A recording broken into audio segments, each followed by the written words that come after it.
ठाकुर जी नीचे उतर करके जाने लगे। इतने में ही ठाकुर जी ने लीला करी और जोर जोर से ठाकुर जी चिल्लाने लगे, अरे जल्दी ते आइयो, देखियो मेरे पाम में कांटो लग गयो, अरे जल्दी ते कोई आओ या कांटे को निकारो, मुझको तो बहुत दर्द है रहा है, अरे भैया जल्दी आओ जल्दी आओ।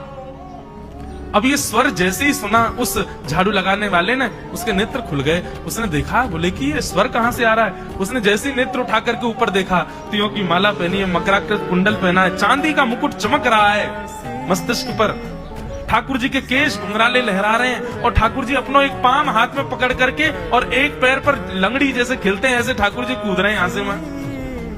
नीचे से झाड़ू लगाने वाले लगे, अरे ऐसा पुरुष तो मैंने जीवन में कभी नहीं देखा, ये कैसा पुरुष है।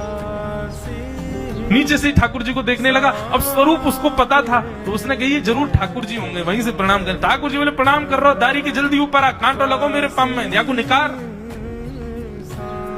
बोलने लगा, बोले मैं ऊपर नहीं आ सकता, गुसाई जी मारेंगे, सब लोग डांटेंगे मुझे। अरे नहीं गुसाई जी ऐसे कुछ ना के, ये सब तो बाहर के लोगों ने नियम बना दिए, मैं तो सबसे मिलूं, तू आजा जल्दी ऊपर। जैसे ही ऊपर गया, ज्यों-ज्यों ठाकुर जी के समीप जाए त्यों-त्यों उसके नेत्र सजल होते जाएं।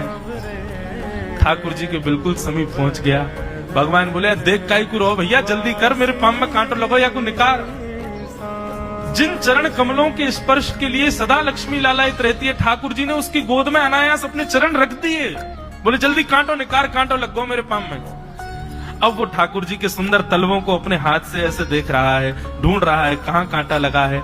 कहीं उसको कांटा मिल गया। अब इतने कोमल चरण ठाकुर जी के, उसके नेत्रों से आंसू भी गिरते जा रहे हैं, भाव विह्वल होता जा रहा है। मेरे सौभाग्य की सराहना, ठाकुर जी के इतने समीप।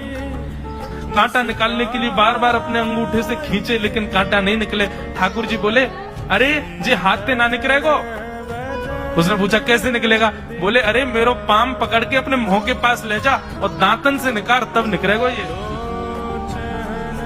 आहा कितनी कृपा की ठाकुर। कृपा की न होती जो आदत तुम्हारी, तो सुनी ही रहती अदालत तुम्हारी। जो दीनों के दिल में जगह तुम न पाते, तो किस दिल में होती हिफाजत तुम्हारी। कृपा की न होती जो आदत तुम्हारी, तो सुनी रहती अदालत तुम्हारी।